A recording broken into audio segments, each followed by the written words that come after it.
أحمد عمره 23 سنة. عنده طبعا زي الشباب طموحات كبيرة جدا. كان جاي القاهرة مش بطموح واحد، يعني كان في كذا قناة، كان في 3 قنوات هيعمل معاهم انترفيو، وكان من ضمن القنوات دي في قناة طالبة برنامج معد، فهو أعد البرنامج فعلا وجهزه على أساس يقدمه للقناة. كان في معاه مشروع عامله هو وزمايله، مشروع مكتبة عامة في أسيوط. المهم ان هو عمل الانترفيو بتاع قناة الشباب يوم الخميس، يوم الجمعة طبعا اجازة. اتصل بواحد زميله للأسف كان بيصور جوه في الأحداث يعني، فقال له أنا طالع لك يا أحمد، يعني أنا جاي لك. على ما زميله طلع دور عليه ما لقاهوش، وعرف بعد كده ان هو اتقبض عليه. يعني ده دليل على انه هو اول ما وصل الكوبري اتمسك. ما ينفعش خالص ان انا اضرب عليه الرصاص، ما ينفعش ان من 20 ل 25 واحد من بتوع الامن المركزي بيدعكوا فيه في الارض. ليه؟ وبعد كده يفضل يتلطش ويتضرب لغايه ما يركب العربيه، ويتضرب ويتلطش لغايه ما يروح المكان اللي هو رايحه. بيقول لي يا ماما ما عدتش على واحد عسكري واحد من بتوع الامن المركزي ما قامش بالواجب. ابني فادي مصطفى السعيد. فادي عنده 19 سنة وهو بيدرس في معهد السينما. يوم 9/9 اللي هو اليوم اللي حصل فيه الهجوم على السفارة وكده، بيشتغل هو مع وكالة إعلامية في الشارع المواجه لمديرية أمن الجيزة. وهو راجع بيقول لي انه في 3 4 من الامن، بس هم لابسين زي مواطنين عاديين مدني يعني، مسكوه وخدوه ناحية مديرية الامن ونزلوا ضرب فيه، وبعدين سرقوا منه الموبايل بتاعه. بعد كده سلموه للجيش. ابني قعدت اتصل بيه بالتليفون يوم الجمعة عشان يجي لي يتغدى عندي، فالتليفون عنده مقفول. فين تاني يوم عرفت برضو من ناس طيبين زي حالاتكم كده، بلغوني ان ابني محبوس. لما انا رحت زرت ابني، ميات يا عيني اولاد صغيرين، بصيت لقيت الولد يقول لي يا بابا انا ما عرفتش ازاي وصلت لحد المديريه. فضلوا ناس ملكيين لابسين ملكي وزحزحوهم لحد ما وصلوا لحد العربيات اللي هم ركبوها بتاع المديريه. ده في 7 تهم، ايه منيتوف ومش منيتوف.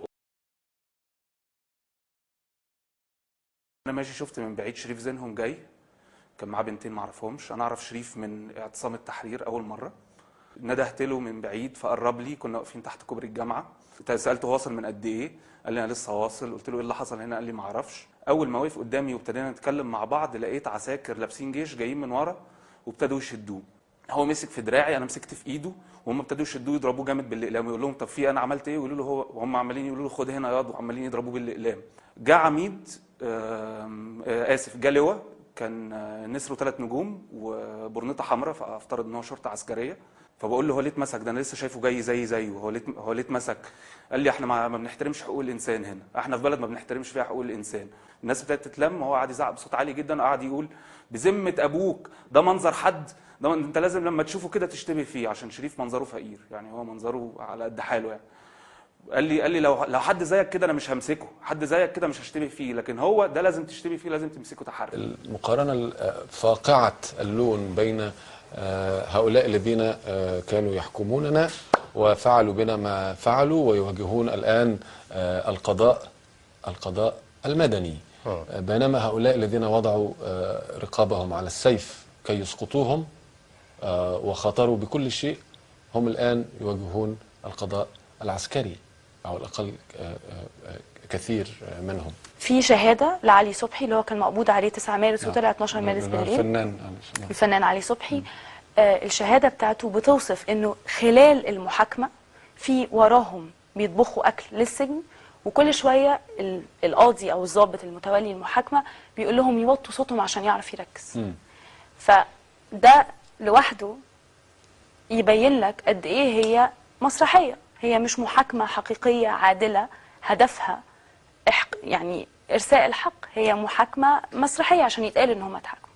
كمية المواطنين اللي مش متاخدين على خلفيه سياسيه، اللي تاخدوا في اول كام يوم كسر حظر تجول، ولا هم مروحين فشكلهم غريب، او حد كان متعور فقرروا ان شكله بلطجي فتسلم للجيش فاخد محاكمه عسكريه ودخل السجن. كميه المواطنين اللي بالالاف. انا لا اتفق ابدا مع تقديم المدنيين للمحاكمات العسكريه، لا للمحاكمات العسكريه للمدنيين. القضاء الاستثنائي هو ابرز اعتداء على الحقوق الدستورية، لا لمحاكمة المدنيين أمام القضاء العسكري. القاضي العسكري لا يتمتع بأهم صفتين للقاضي الطبيعي، وهي الاستقلال والحصانة. أرفض المحاكمات العسكرية للمدنيين. محاكمة المدنيين أمام المحاكم العسكرية انتهاك لحق المحاكمة العادلة، لا لمحاكمة المدنيين أمام محاكم عسكرية. قاضي معناها أن يحكم بدون أن يكون فوقه سلطة. إحالة أي نوع من المحاكمات إلى القاضي العسكري مرفوضة تماما. أرفض المحاكمات العسكرية لأنها عدوان على حق الإنسان في اللجوء إلى قاضيه الطبيعي، لا للمحاكمات العسكرية للمدنيين. الشعب المصري أكرم من أنه يساق للمحاكمات العسكرية بالمخالفة للقانون، لا للمحاكمات العسكرية للمدنيين.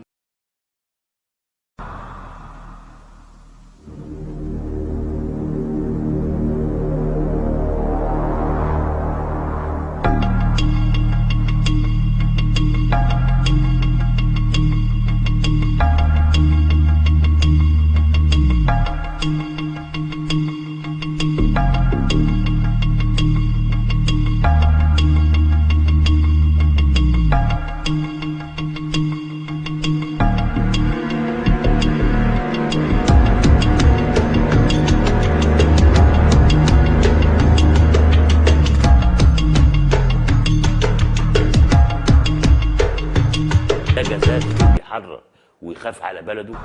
يعني انا فديت مصر بعمري، في الاخر ده اللي جرى لي لابني وما عنديش غيره ابن واحد. ما عملش اي حاجه غير انه لسوء حظه ان مكان عمله مجاور للسفاره الاسرائيليه اللي احنا يعني طبعا ما نقدرش نيجي ناحيتهم، لكن هم يقتلونا ولازم نفضل ساكتين.